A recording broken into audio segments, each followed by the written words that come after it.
Математикалық сауаттылық есебі. Өлшемдері 4-те 4 болатын кесте берілген, яғни 4 жолдан және 4 бағаннан тұратын кесте берілген. Кестенің алғашқы 3 жолында қара түсті цифрлар жазылған, соңғы 4 жолда қызыл түсті цифрлар және бір X әрпі тұр. Әр бағанға алғашқы 3 жолдағы қара түсті цифрларға белгілі бір ережені қолданып, нәтижесінде 4-ші жолдағы санды алған. Осы заңдылықты анықтап, X-тің орнындағы санды табу керек. Есептің шарты. Төмендегі кестеде заңдылықты анықтап, сұрақ белгісінің орнындағы санды анықтаңдар. 4 жолдан және 4 бағаннан тұратын кесте, әр бағанда алғашқы 3 жолдағы цифрларға қандай да бір заңдылықты қолданып, 4-ші жолдағы қызыл түспен жазылған сан алынған. Заңдылықты анықтап, 4-ші бағандағы сұрақ белгісінің орнындағы санды анықтау керек.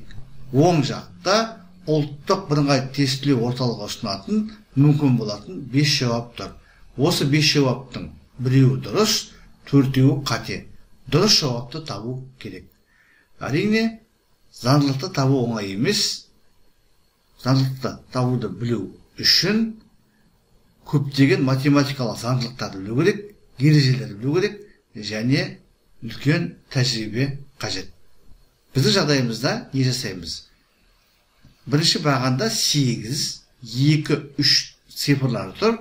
Осы 3 цифрға белгілі бір заңдылықты қолданып, соңғы жолдағы 41 санын алу керек. 8-ді квадраттаймыз. 64 шығады. Одан 2 таңбалы санды азайтамыз. Оның ондығы 2-ші жолдағы цифр, ал бірлігі 3-ші жолдағы цифрға тең, яғни 64-тен 23-ті азайтамыз. Нәтижесінде 4-ші жолдағы 41 шығады.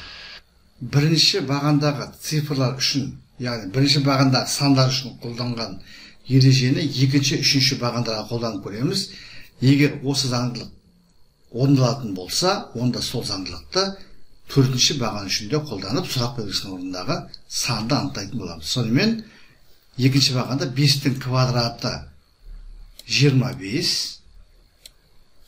Одан азайтамыз 2 таңбалы сан. Ондығы 1-ге тең, бірлігі мына 1-ге тең.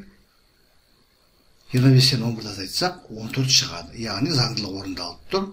3-ші бағанда 7-нің квадраты 49.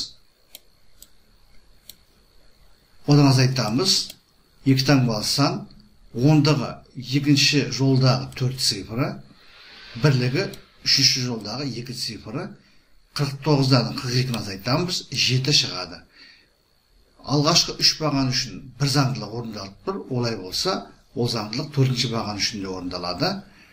Бірінші жолдағы 6-ның квадраты 36. Одан 2-ші, 3-ші жолдағы цифрлардан тұратын 2 таңбалы санды азайтамыз.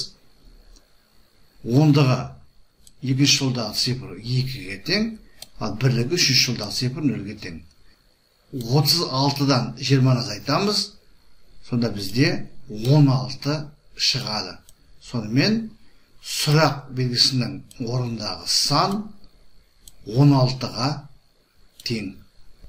Сонымен есептің жауабы Б пункті 16. Сонымен құрметті оқырмандар, біз бүгінгі сабақта математикалық сауаттылықтан ұлттық бірыңғай тестілеуде кездесетін заңдылыққа қатысты бір есепті толығымен талдадық.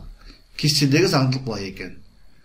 Әр бағанда бірінші жолдағы санның квадратынан ондығы 2-ші жолдағы цифрға тең, ал бірлігі 3-ші жолдағы цифрға тең болатын 2 таңбалы санды азайтамыз. Нәтижесін 4-ші жолға жазамыз. Егер сұрақ болса комментарийға жазыңыздар. Мен әдеттегідей әрбір сұраққа ұсыныс пікірге ескертуге, уақытымен және нақты жауап беруге тырысатын боламын. Зейін қойып тыңдағандарыңыз үшін көп рахмет. Келесі кездескенше.